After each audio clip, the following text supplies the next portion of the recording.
گەلی کوردستان سڵامەتان لێبێ خۆشحاڵمەم ئێوارش بەرنامەی گەرمە و گەرمتان پێشکەش دەکەم لەگەڵ ئەو بارودۆخی کە عراق کەوتووە سەرنجام بودجێ ساڵی 2020 عراق ڕەوانەی ئەنجومەنی نوێنەران کرات هەرچەندە بڕیار بوو لەگەڵ ئەم پرۆژەیە پلانی چاکسازی و نەخشە ڕێگای چاکسازی پێشکەش بکرێت بەڵام نەکراوە وەک زانیاریەکان دەری دەخەن بودجەی ساڵی 2020 عراق بریتە لە 140 تریلیۆن دینار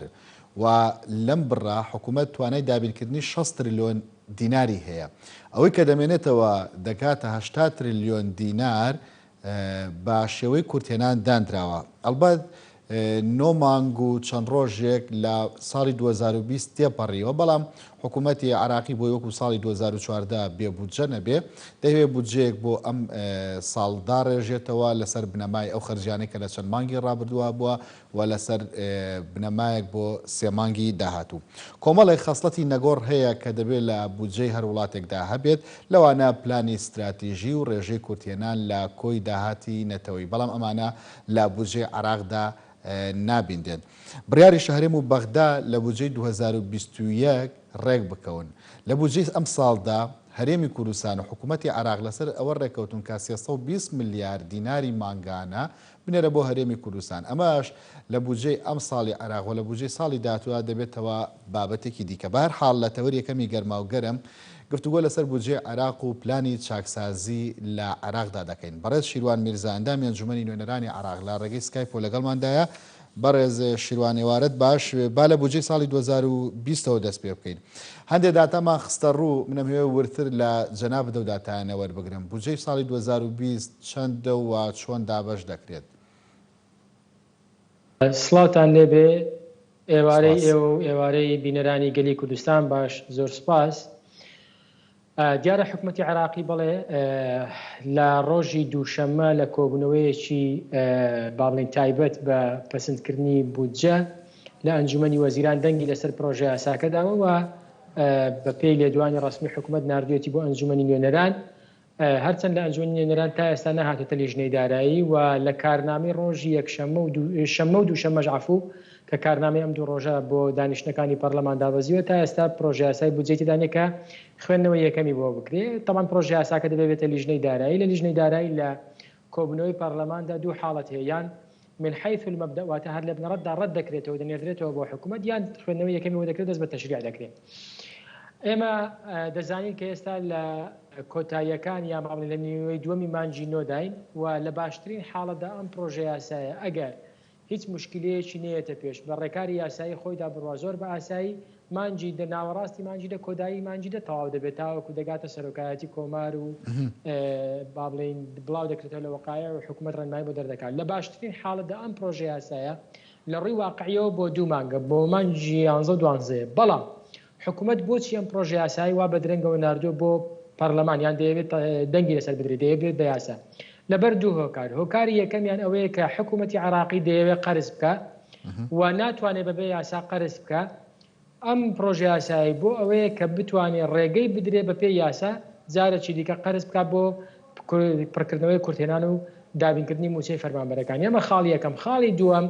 ناوێ هاوشێوەی 2014 بەبێ موازنە تێپەڕە دەیەوێت هەرچۆنێک بێت داهاتەکانی و خەرجەکانی و قەرزەکەشی لە ناو پرۆژە یاسایەکدا جێگا بکاتەوە بەوەی کە بۆ حساباتی ختامی یان بۆ داهاتوو ئەگەر هاتوو دیوانی چاودێری دارایی یان جیهەتێکی ڕقابی ویستی پێداچوونەوە بە سەرفیاتی حکوومەتدا بکە پرۆژە یاسایەک لەبەردەستدا بێت گرنگترینیان بۆ قەرزە دەیەوێت ئەم پرۆژە یاسایە بێنێتە پەرلەمان و دەنگی لەسەر ئەوەی کە جەنابەت باست کرد طبعا پرۆژە یاساکە کورتێنانێکی یەکجار گەورەی تێدایە بە پێی یاسای ئیدارەی مالی کورتێنان نابێت لە 3 زیاتر بێت ئەمە زۆر زیاترە نزیکەی لە 60 کورتێنانە طبعا 148 تریلیۆن دینارە لەو بڕەپارەیە حکوومەت تەنها با بڵێین 69 تقریبا 69 تریلیۆن دیناری دەست دەکەوێت داهات ئەمساڵ یعنی نزیکەی 71 تریلیۆن دینار لە دوای لێدەرکردنی قەرزەکانی کوێیت و قەرزی بەشێک لە کۆمپانیەکانی نەوت و هەندێک قەرزی دیکە کە دەتوانێت حکوومەت بە مفاوەزات بۆ ئەم ساڵ ڕای بگرێت اینجا نزیکەی 71 تریلیۆن دینار کورتێنان لە بودجێ ئەم ساڵی عێراقدا هەیە کە کورتهێنانێکی زۆر زۆرەوە بەپێی یاسای ئیدارەی مالیە ڕێگەنادا ئەم کورتهێنانە هەبێت. واتە بۆ خۆی پرۆژه یاساکە کۆمەڵێک ئەرقامی زۆر خەیاڵی تێدایە و لەگەڵ واقعی ئێستای داهاتی عێراق و خەرجەکانی عێراق و ئەو وەزعی اقتصادی کە ئێستا عێراقی تێدا چین ئەو ژمارە خەیاڵیانێ یاخودە و بابەتانەی کە خەیاڵین و لەگەڵ واقعی عێراقدا ناگونجە ئەگەر ئێوە پرۆژەکەتان بینی بێت. یعنی پرۆژەکە تەمان وەکو باس کرد بە ڕسمی ئێستا نەهاتوتە لیژنەی دارایی هەرەوەندەیە کە بڵاو کراوەتەوە لە هەندێک سەرچاوەوە بە شێوەیەکی ناڕسمی. وەکو باسم کرد پرۆژه یاساکە هەمان پرۆژه یاسای کۆتایی ساڵی 2019 کە لەلایەن حکوومەتەکەی بەڕێز عادل عەبدولمەهدیەوە ئامادەکرا. یعنی ئەگەر بین دیقەت بدەینێ لە کۆتایی ساڵی 2019 و سەرەتای سێمانجی یەکەمی 2020 وەزعی اقتصادی زۆر جیاواز بوو لەوەی ئێستا. نرخینەوەی بەم شێوەیە دانەبەزی بوو، کۆرۆنا وەکو ئێستا نەبوو، وەزعی اقتصادی بەم شێوەیە نەبوو. بۆیە پێشکەشکردنی ئەم پرۆژه یاسا بە هەمان ڕقم و بە هەمان ناوەڕۆک شتێکی هەڵەیە. یعنی دەبێت حکوومەت دەبوو ئێستا پرۆژه یاسایەک پێشکەش بکات کە لەگەڵ واقعی ئێستا بگونجێ، خەرجەکانی کەم کاتەوە، داهاتی غێرنەوتی زیاد بکە و لە هەمووی گرنگتر ئەو وەرەقەی ئیسلاحی اقتصادیە کە لە یاسای قەرزکردن لە مانجی 6 لە یاساکەدا کرا بەمەرج لەسەر حکوومەت کە دەبێت لە ماوەی 2 مانگدا وەرەقەیەکی چاکسازی ئابووری تەقدیمی پەرلەمان بکە، پێشکەشی پەرلەمان بکە کە تێیدا چاکسازی لە تەواوی سێکتەرەکانی داهات و خەرجیدا بکات بۆ ئەوەی کە جارێکی دیکە بەرز شیروان بابەتێک ئاماژت پێدا کەوت یەک لە ئاماژە سەرەکیەکانی پەسەندکردنیە بودجەیە بۆ ئەوەی کە حکوومەتی عێراقی قەرزکە. بە دیوەکەی تریا حکوومەتی عێراق ماوەیەک بەر لە ئێستا یاسای قەرزی پەسەند کردووە. هەنی ئێمە گرفتێک دروستەکە ئەمێ بیبەسینەوە بە بابەتی کورتێنانە وەرچەنە بێتە 2 پرسیار و زیاتریش. هەنی کورتێنانێکە زیاد لە نیوەی بودجەکە بێ بۆ بڕە قەرزە پڕ دەکرێتەوە کە پێشتر یاسای بۆ دەرکراوە. طبعا حکوومەت ناوێ هەموو ئەو کورتێنانە قەرز بکە. با بزانین طبعا لە ئینفاقی فعلی لە خەرجی فعلیدا ناوێ هەر 148 تریلیۆن دینارێک خەرج بکە و 70 تریلیۆن دینار قەرز بکە بۆ کورتێنان نەخێت. حکوومەت لە ماوەی ڕابردوودا 15 تریلیۆن دیناری لە ناوخۆ قەرز کردووە. ئێستا لە مفاوەزاتدا لەگەڵ بانکی دەولی 5 میلیارد دلار قەرز بکە، دەیەوێت 21 تریلیۆن دیناری تر قەرز بکە بۆ ئەوەی ئەو چەند مانگەی کەماوە لەم ساڵدا موچەی پێ بدە و کاروباری ڕۆژانەی حکوومەتی پێبەڕێ بکە مەسەلەی تەشغیلی. طبعا لە مانگی 6 پرۆژه یاسای قەرزکردن هاتە پەرلەمان کە هاتە پەرلەمان مشتومڕێکی زۆری دروست کرد. لە لیژنەی دارایی ڕەتکرایەوە 3 جار لەگەڵ وەزیری دارایی دانیشتین لە پەرلەمان نزیکەی هەفتەیەک 2 هەفتە دواخرا گفتوگۆیەکی چڕ و پڕ و گەرم و گوڕی لەسەر کرا. دوجار حکوومەت پەرلەمانی خستە بەردەم ئەمری واقع بەوەی کە ئەگەر ئەم پرۆژه یاسایە پەسەند نەکرێ ئەو ناتوانێت موچەی فەرمانبەران بدە. بۆیە بە ناچاری هاتینە سەر ئەو ڕایە کە باشە پرۆژه یاساکە دەنگی لەسەر دەدەین و قبول دەکرێت، بەڵام بەو مەرجەی کە لە ماوەی 2 مانگدا حکوومەت وەرەقەیەکی چاکسازی ئابووری تەقدیم بکات. یعنی قسەکە بەم شێوەیە، ینی بەناس بەم شێوەیە بە وەزیری دارایی گوترا لە ئەو کاتێکە لە مانگی 6 بوو. پێی گوترا کە ناکرێت پاشی 2 مانگ 3 مانگی تر حکوومەت جارێکی دیکە بێتەوە بڵێ پارەی ئەوەی قەرزم کرد تەواو بوو، دەبێت قەرز بکەمەوە جارێکی تر. دەبێت ڕوئیەک هەبێ، بەرچاوڕوونیەک هەبێ کە حکوومەت لە ماوەی 2 مانگ 3 مانگی تردا بۆ مەسەلەی دابینکردنی موچەی فەرمانبەران چ دەکات؟ ئایا جارێکی دیکە پەنا بۆ قەرز دەباتەوە یان چاکسازی دەکات؟ طبعا لە 24 6 دەنگ لەسەر یاسای قەرزکردنی ناوخۆی و دەرەچیترا. دوایەوە حکوومەت دەستی کرد بە قەرزکردن و ئەم 3 مانگە موچەیدا. ئێستا حکوومەت جارێکی دیکە بە ناڕسمی لەگەڵ سەرۆکی لیژنەی دارایی، لەگەڵ ئەندامانی لیژنەی دارایی، لەگەڵ پەرلەمانتاران باسی لە قەرزکردن کرد و تێگەیشت لەوەی کە قەرزکردن جارێکی دیکە مەحاڵە ئاواتێپەڕێ ئەم پرۆژه یاسایی هێناوە. ئەم پرۆژه یاسایە وەکو باسم کرد حکوومەت دەیەوێت 21 تریلیۆن دیناری تر قەرز بکات بۆ ئەو چەند مانگەی کەماوە لەگەڵ داهاتی نەوت و خاڵە سنووریەکان و ئەوەی لە ناوخۆ دەستی دەکەوێت بۆ ئەم ساڵ دەتوانێت موچەی پێدابین بکە و تەشغیلی حکوومەت کاروباری ڕۆژانی حکوومەت ڕەنەوەستێ و بڕوە. ئەگەر نەدامەزراندنی تێدایە، نە پرۆژەی استراتیژی تێدایە، نە ئاوەدانکردنەوەی تێدایە، تەنانەت زۆر شتی پێویست هەیە تێدانە. ئەو 21 تریلیۆنە چۆن تەمویل دەکرێت یاخود چۆن دابین دەکرێت لە کاتێکدا ئەگەر لە یاساکەدا ڕێگەدراوی 15 تریلیۆنی ناوخۆ 5 ملیاری دەرەکی قەرز بکات؟ طبعا لە یاسای قەرزکردن 15 تریلیۆن دینارەکەی قەرز کردووە ئێستا و لەگەڵ بانکی دەولی لە مفاوەزاتدا لە گفتوگۆدا بۆی 5 میلیارد دلاریش قەرز بکات. ئەمە هی یاساکەی پێشوو بوو، هی یاسای قەرزکردن بوو. ئێستا بەو یاسای موازنە یاسای بودجەی 2020 عێراق کە لە ئەنجومەنی وەزیران دەنگی لەسەردراوە دەیەوێت بینێرێتە پەرلەمان و پەرلەمان دەنگی لەسەر بدات دەیەوێت بەو یاسایە 21 تریلیۆن دیناری تر قەرز بکات بۆی موچەی فەرمانبەران بدات کە ئەمە طبعا دەتوانم بڵێم لە ئێستاوە تووشی جۆرێک لە بەرگاربوونەوە یان ڕەتکردنەوە دەبێتەوە لە ناو پەرلەمان و لە ناو لیژنەی داراییش لە ڕۆژانی داهاتوو لە ڕاستیدا نازانین چ دەبێت بەڵام بە تەوەقوعی ئێمە تێپەڕاندنی ئەم بودجێ ئاسان نابێت. بۆچی ئاسان نابێت؟ هەر کێشەی و وەرگرتنی قەرزەکان هەیە یاخود کێشەی دیکەش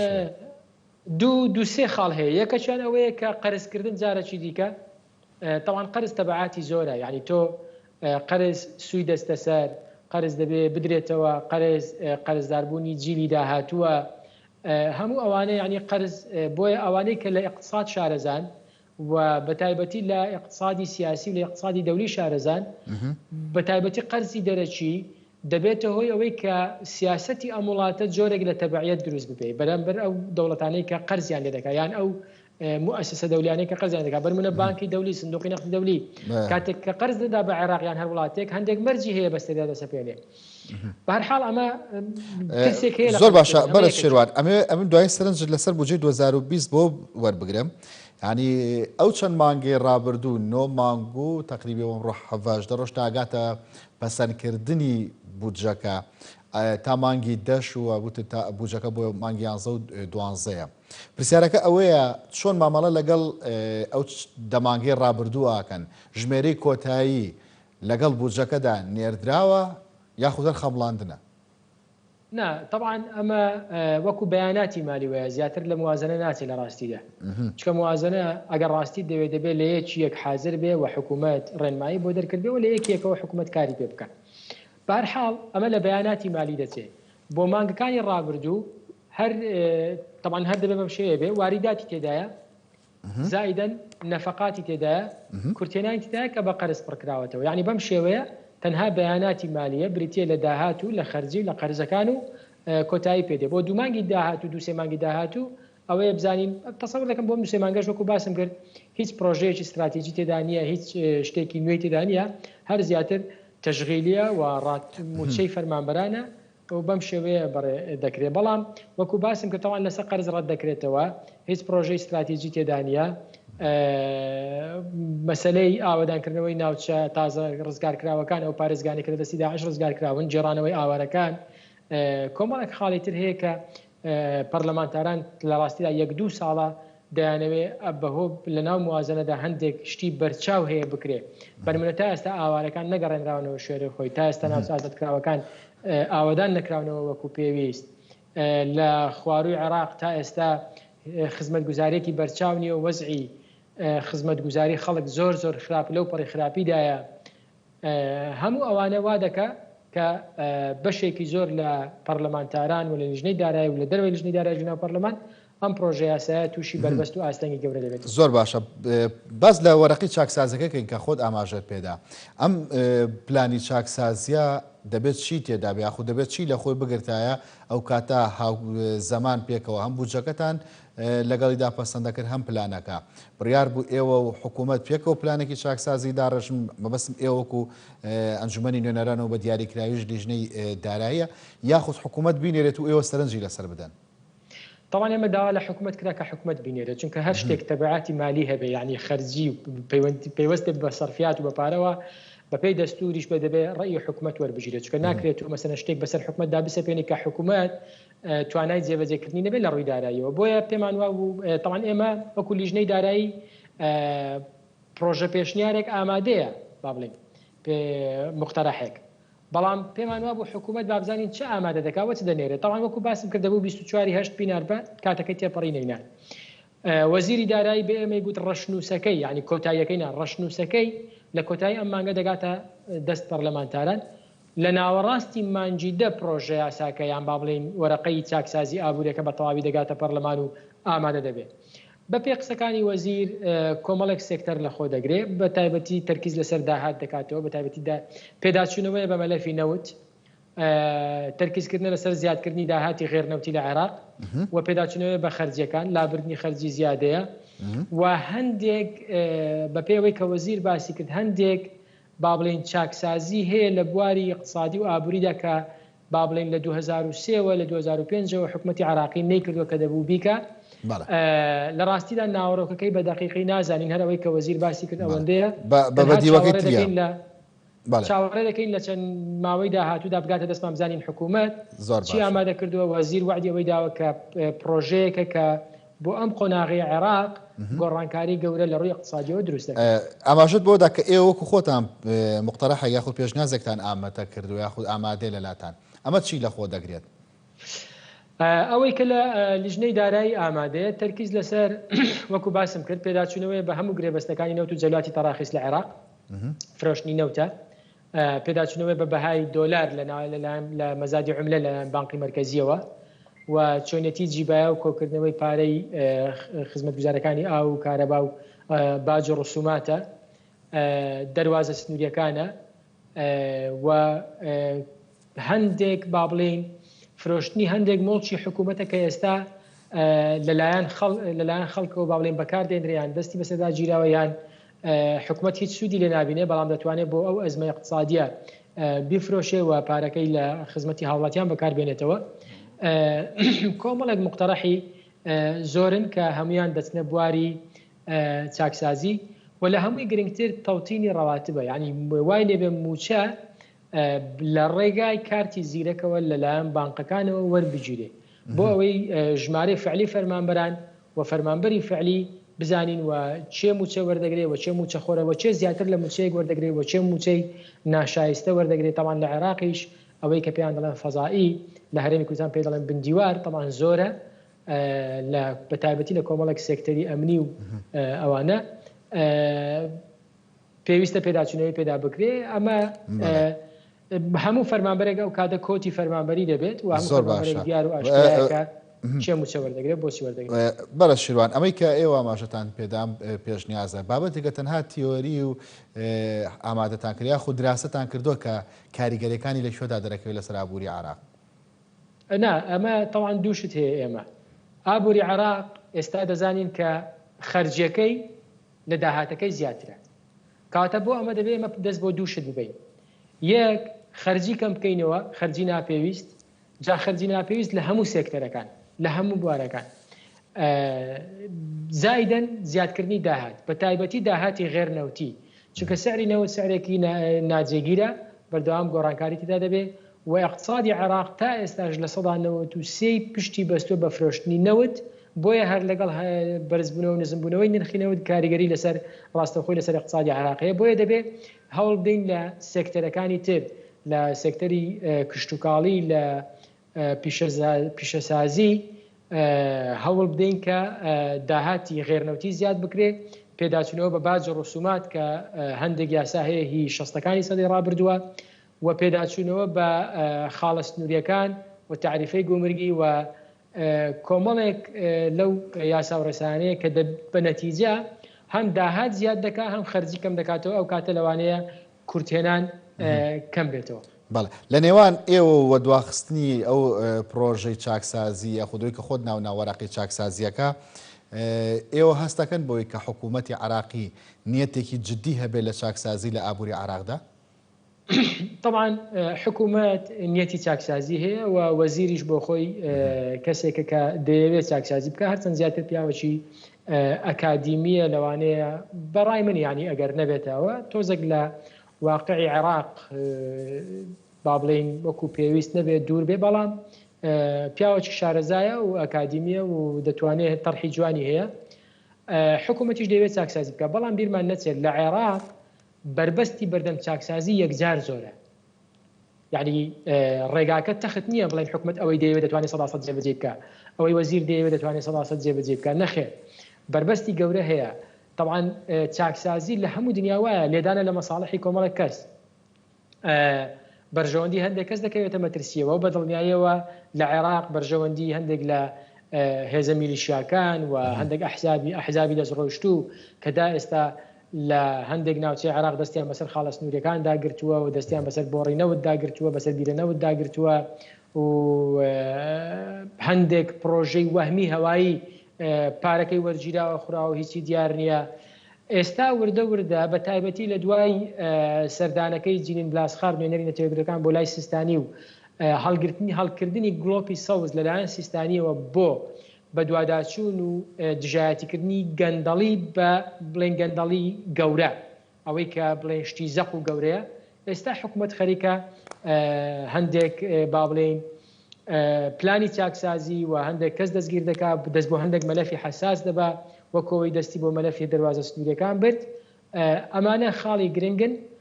بەڵام لەگەڵ ئەوەشدا حکوومەت و چاکسازەکانی کە حکوومەت دەیەوێ بەبێ ئاستەنگ تێناپەڕێ بە دڵنیاییەوە ئاستەنگی گەورەی لەبەردەم دەبێت. بەڕێز شیروان میرزا ئەندامی ئەنجومەنی نوێنەرانی عێراق سوپاس کە لەگەڵماندا بوویت. ناوبڕێکی کورت و تەوەری دووەم دەست پێ دەکەین لەگەڵماندا بمێنەوە.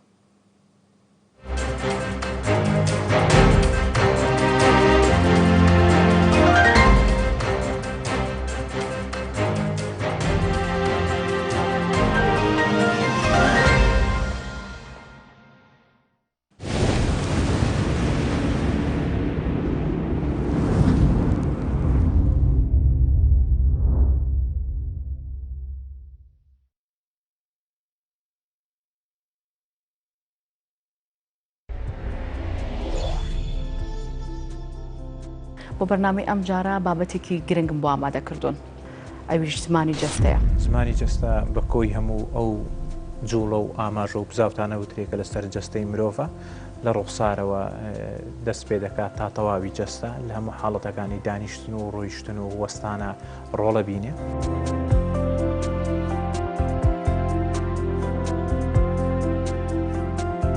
جەستە پێش زمانی ڕاستی کە ئێمە قسەی پێەکەین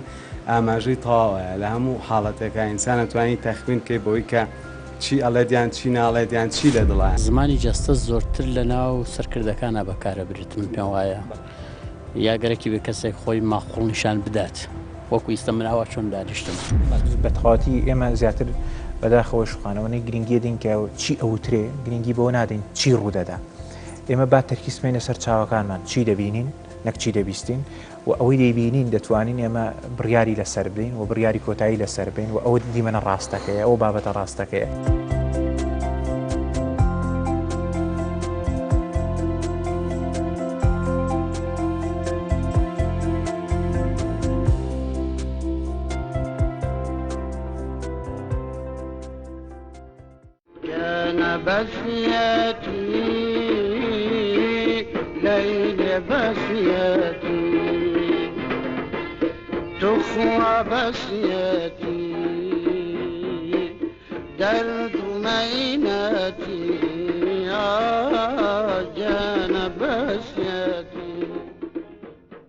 مەملەکەتی گەرمیان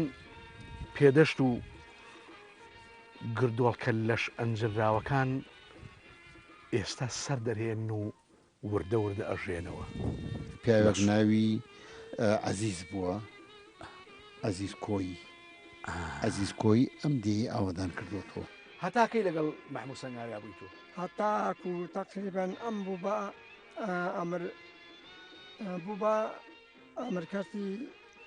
ئەمریکەتی خەراخ بە یەکەوە بووین. هەر هەندە ئابێ تووشی نەگبەتی هەر هەندە ئابێ لەیلی تووشی نەگبەتی. لە تلیشان پیاوێکە بوو ناوی جەماڵ کوڕ مەلاکەریم بوو. بەڵێ ئەدناسی؟ بەڵێ چۆن نایناسە خاڵ گەرمیانێ. هەمەی برام تۆ چ عەشرەتێکی؟ من ڕۆغزاییم ڕۆغزایی جاف. بەڵێ ڕۆغزایی ئەوە عوسمانیشە ڕۆغزاییە لە کوڵەجووە خەڵکی کوڵەجوویە بەڵێ.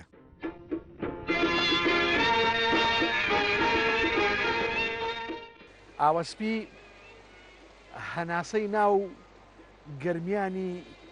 کوردستان و کوردستانە. من و تۆ هەردوو هاو دەردین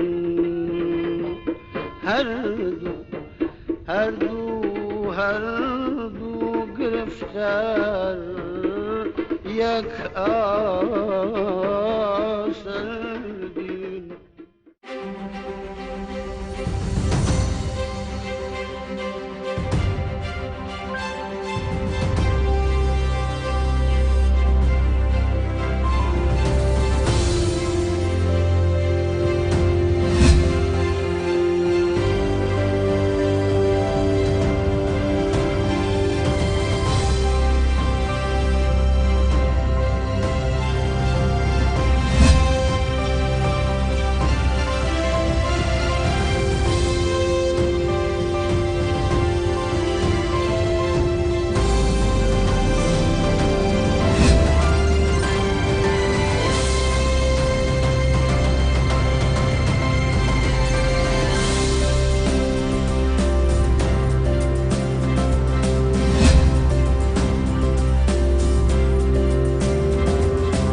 جارێکتر سڵاوەتتان لێبێ خۆشەویستان دوای ڕێکەوتنی ئیسرائیل و ئیمارات ئێستا ئیسرائیل و ئیمارات و بەحرین ڕێکەوتنێکی نوێیان ئیمزا کردووە بەماش بازنەی یاخود بڵین چەتری ڕێکەوتنی سەددا فراوانتر دەبێت. هەندێک پیان وایە عەرەب بۆی دەرکەوتووە بە جەنگ و ناکۆکی ناتوانێت لە ئیسرائیل بڕێتەوە بەڵکو ئێستا کاتی ئەوەیە کە بە ڕێکەوتنی ئابووری یاخود بەرژەوەندی هاوبەش لە بەرچاوگرتن بکەنە بژاردێکی باش لە نێوان هەردوو لایەندا. هەندێکی دیکە پیان وایە کە وڵاتانی عەرەبی مەترسی هەژمونی ئێران و تورکیان لەسرە بۆیە ناچارن کە لەگەڵ ئیسرائیلدا ڕێک بکەون و ببێتە ئەوەی کە کەمترین دوژمنیان هەبێ یاخود هاوکار و هەماهنگ بن. هەر لەسەر ئەمەشە پیان وایە کە پێدەچێت لە داهاتوودا بازنەی ڕێکەوتنی ئیسرائیل لەگەڵ وڵاتانی عەرەبیدا فراوانتر بێت لەگەڵ ئەمانەشدا پەیوەندی یاخود ڕێکەوتنی عەرەب و ئیسرائیل بابەتێکی نوێ نیە بەڵکو لە ساڵی 1979 ڕێکەوتنی ئاشتی لە نێوان میسر و ئیسرائیل ئیمزا کراوە. بەرحاڵ لە تەوەری دۆمی گەرماوگەرە لەگەڵ بەڕێز مساعید ماستەر لە سیاسەتی نێودەوڵەتی لە ڕێگەی سکایپەوە گفتوگۆ لەسەر ڕێکەوتنی ئیسرائیل لەگەڵ وڵاتانی عەرەبی دەکەین. بەڕێز من ئەم کاتت باش چۆن دەڕواننا ئەم زنجیرە ڕێکەوتنە یەکەم جار ئیسرائیل و ئیمارات ئێستاش ئیسرائیل لەگەڵ ئیمارات و بەحرین کە ڕێکەوتنی ئیمزا کردووە. بەڵێ کاک یوسف ئێواری خۆت و بینەرەکانت باش طبیعی ئەم ئاسایکردنەوەی پەیوەندەکانی نێوانی ئیسرائیل و وڵاتانی عەرەبی تازە نییە وەک بەڕێزی شدووت لە ساڵی 1970 میسر لە پەیوەندەکانی یەکەمین وڵاتی عەرەبی بووە کە پەیوەندەکانی لەگەڵ ئیسرائیل ئاسایی کردەوە دواتریش لە ساڵی 1994 ئوردن بە هەمان شێوە و هەروەها لە دوای ئەمانەشەوە بە شێوەیەکی نهێنی بەشێک لە وڵاتانی تری عەرەبی پەیوەندی پتەویان هەبووە لەگەڵ ئیسرائیل بۆ نمونە بەم دوایانە پێش ڕاگەیاندنی ئاسایکردنەوەی پەیوەندەکانی نێوانی ئیمارات و ئیسرائیل ئیسرائیلەکان مەشقی سەربازیان بە سوپای ئیماراتی ئەکردوە قسەیەکیش هەبوو کە وترا ئەو بردومانەی قاعیدەی وەتیەی تورکی لە لیبیا بە فڕۆکەی کە تا ئێستا نەزانراوە ئەوە بڵێم بە فڕۆکەی ئیماراتی و بە ڕێنیشاندەی ئیسرائیلەکان بووە. بەڵام ئەم ئاسایکردنەوەی پەیوەندیانە ئێستا ئەوەی کە گرنگە با بڵێن شێوازێک و سەردەمێکی نوێیە لە سیاسەتی خارجی لە ڕۆژهەڵاتی ناوەڕاستەکە بە سەرکردایەتی ئەمریکایە و هەروەها بڵێن چەمکێکی مانایەکی نوێ پێناسەیەکی نوێدا بە کۆمەڵە لە چەمکەکانی وەکو دژمنایەتی و ئاشتی و هاوپەیمانی لە ناوچەکە. بەڵێ درێژکراوەی ڕێکەوتنی ناساندنی ئورشەلیمە وەکو پایتەختی ئیسرائیل نابەو شێوە نییە خاڵێک تایبەتە بە فەڵەستینەکان ئەوەیە کە ڕاگررتنی خستنە با بڵێن مستەوتنەتەکانی ئیسرائیلە لە کەرتی ڕۆژاوە لە فەڵەستین و هەروەها باس لەوە کرێکە لە داهاتوویەکی نزیکە تەمان ئەگەر فەڵەستینیەکان ڕێگە بەوە بدەن و ڕازی بن لەسەرەوەی کە بەشداری نوێژێک بکەن لە مزگەوتی قودس. بەڵێ بەڕێسێ من ئەکرێت جیاوازی بزانی لە نێوان ئەم ڕێکەوتنی کە ئێستا ئیسرائیل لەگەڵ ئیمارات و بەحرین کردوێتی لەگەڵ ئەو ڕێکەوتنانی کە لە مێژووی ڕابردوودا پێش 11 سێپتەمبەر ئەکات لە 94 و لە 79 چ لەگەڵ ئوردن چ لەگەڵ میسر ئیمزایان کردووە؟ بەڵێ ئەم لە ئێستا ڕێکەوتنەکانی ئاسایکردنەوەی پەیوەندیەکان ئەوەیە کە سەردەمێکی نوێیە لە ڕۆژهەڵاتی ناوەڕاست کە کۆمەڵی هێزی ئیقلیمی هاتوونە دەساعەکەەوە و هەروەها ئەمریکا لە ڕۆژهەڵاتی ناوەڕاستە وردە ئێوێ پاشەکشە بکات و بڵێن شەڕی بە وەکالەت بکات لە ناوچەکە و هەروە هێزەکان لە ڕێگەی وەکالەتەوە بۆ نمونە یەکێ لەو خاڵانەی کە پەیوەندی ئەمریکا لەگەڵ ئیماراتە ئەوەی فرۆشتنی فڕۆکەی F-35 لەگەڵ فڕۆکەی پێشکەوتووی بێفڕۆکەوانە کە بتوانێت بگاتە تەنانەت ئەفغانستانیش بۆ ئەوەی لە داهاتووە وەک ئەمریکەکان ڕایەگەیان کە ڕایانگەیانوە کە ئیمارات فرۆشتنی وچەکانە بە ئیمارات دەبێتە هۆی پاراستنی دەستکەوتە استراتیژەکانی ئەمریکا لە ڕۆژهەڵاتی ناوەڕاستە. پەیوەندەکان لە ئێستا شێوازێکی نوێیەوە هەروەها سەردەمێکی نوێیەوە کۆمەڵێک هێزی سەرەکی عەرەبی بە تایبەتی وڵاتانی بەهێزی کەندا و هاتوونەتە مەیدانەکە بە چاوەڕوانی شەکری لە داهاتوویەکی نزیکە قەتەر و سعودیە و هەروەها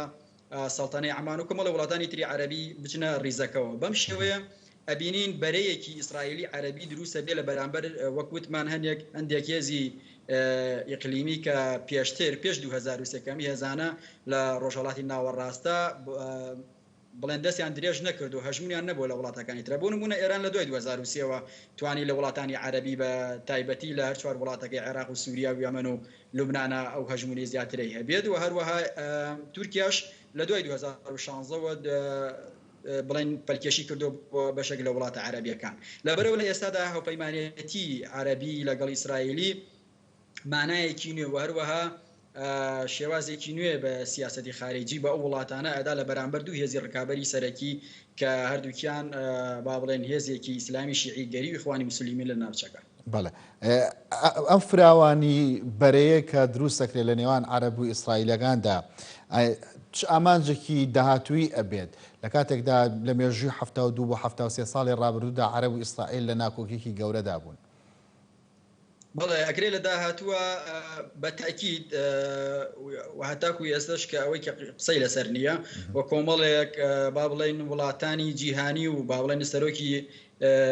ڕێکخراوی نەتەوە یەکگرتوەکان و هەروە یەکێتی ئەوروپاوە کۆمەڵێ دەوڵەتی بەهێز یەکێتی ئەوروپا و فەڕەنسا و یابان و ئەڵمانیا و هەروەها ئیتالیا پێشوازیان لەم ئاساییکردنەوەانە کردووە ئەمانە لە داهاتووە ئەکرێ ببێتە پەیوەندیەکی پتە و لە ناوچەکە و بەرەیەکی نوێ لە سەرکردایەتیکردن لە ڕۆژهەڵاتی ناوەڕاستە دروست بکرێت بەنسبەت ئیسرائیل و ئیسرائیل لەو چەقبەستوێ ڕزگارەکات کە چەندین ساڵە لە دۆخێکی چەقبەستووە بووە و لە ڕێگەی وڵاتە عەرەبیانەوە کە ئاواتی چەندین ساڵەیە کە بتوانێت لەگەڵم وڵاتە عەرەبیانە پەیوەندەکانیان ئاسایی بکاتەوە و لە داهاتووە ئەم وڵاتانە لە هەروەها وشمان بیر نەچێ با بڵێن پێشەوەیەوە بڵێم ئیسرائیل وڵاتێکی تەکنۆلۆژی بەهێزە بەنسبەت وڵاتە عەرەبیەکانەوە هەیمەنەیان زیاد دەکات پەیوەندەکانیان زیاد دەکات و ئەکرێ لە داهاتوێکی نیزەکە وەکو گوتمان کۆمەڵێک لە وڵاتانی عەربی بچنە ئەو بەرەیە و بەرەیەکی هاوبەشی یەکگرتووی عەربی ئیسرائیلی پێک بێن کە لە داهاتووە کاریگەریەکی گەورەی لەسەر ناوچەکە و سیاسەتی خارجی ناوچەکە هەبێت. بەڵێ ئاسایکردنەوەی پەیوەندی نێوان عەرب ئیسرائیل وەڕێسێ من مەترسی لەسەر وڵاتانی زلهێز دروست دەکا وەکو خۆدا ماژەت پێدا کە ژاپۆن و فەڕەنسا و ئەو وڵاتانە پێشوازیان لەو ڕێکەوتنە نەکردووە؟ نا بە هیچ جۆرێک کاریگەری لە داهاتوێکی نیزەکە تەمانەمەکە ئەڵێم کاریگەری لەسەر وڵاتانی زلهێز دروست ناکە بەڵکو هاوکێشەیەکی هەرێمیە گۆڕێ کاریگەری لەسەر وڵاتانی هەرێمی زیاتر بەهێزەکات ئەو ترسەی با بڵێن ئەمریکا لە ئێران و وڵاتانی عەربی و ئیسرائیل لە ئێران ئەگەر لەسەر نەخشە سەیری ئەو وڵاتانە بگەن کە تاکو یەسەوە لە داهاتووە بەنیازن کە بچنە ناو ئیتفاقەکەوە تقریبەن هێڵێکی بەرگریە بە دژی ئێرانە و هەروەها یەڵێکی بەرگریە بەرامبەر هەژمونی تورکیا لە ناوچەکە. بەڵام یەک لە کەسایەتە دیارەکانی ئیسرائیل ئاماژە بۆ دەدا کە ئێران مەترسی سەربازی نییە لەسەر وڵاتەکەیان. هەژمونە ئەکید بەڵێ ڕاستە چونکە تا یەک ئێستاوە بەرنامە ناوەکیەکەی با بڵێن بەرنامە ئەتۆمیەکەی ئەوەنە پێشکەوتون یان پەرەی پێنەداوە نەتوانراوە بڵێن پەرەی پێ بدرێت بەڵام لە داهاتووە ئەگەر بێت و ئەمە ترسێکی ئیسرائیلە کە شتێکی ئاشکرایە کە ئەگەر بێت و بەرنامە ئەتۆمیەکەی ئێران پەرەی پێ بدا بێتە مەترسێکی سەرەکی بۆ سەر ئیسرائیل بەڵام وەکو هەژمونی لە ناوچەکە بۆ نمونە لەو ناوچە وڵاتانە عەرەبیانەی کە نزیکن لە سنووری ئیسرائیلەوە کاریگەری مەترسی ئەبێت بۆ سەر ئیسرائیل. بەڵێ بەڕێسێ من هەرچەنە تۆ هەندێک شیکردنەوەت بۆ کرد بەڵام دەوترێت ئەمریکا بە کارکتەری سەرەکی ڕێکەوتنەکە دادەنرێت بۆ دروستکردنی بەرەیەک لە بەرامبەر نەیارە ئیقلیمی و نێودەوڵەتەکانی چ ئێران بێت چ رووسیا تۆش هاوڕایت یاخود هەمان تێڕوانینت هەیە کە ئەمریکا ئامانجەی هەبێت؟ بەڵێ بە تاکیدی ئەمریکا لەلایەک ئەمە با بڵێن ئیدارەی دۆناڵد ترەمپ هەساوە بەم کارەکە ئەمە پێشوەختەیەک نزیک بوونێتەوە لە وادەی هەڵبژاردنەکان ئەکرێ ئەمە بۆ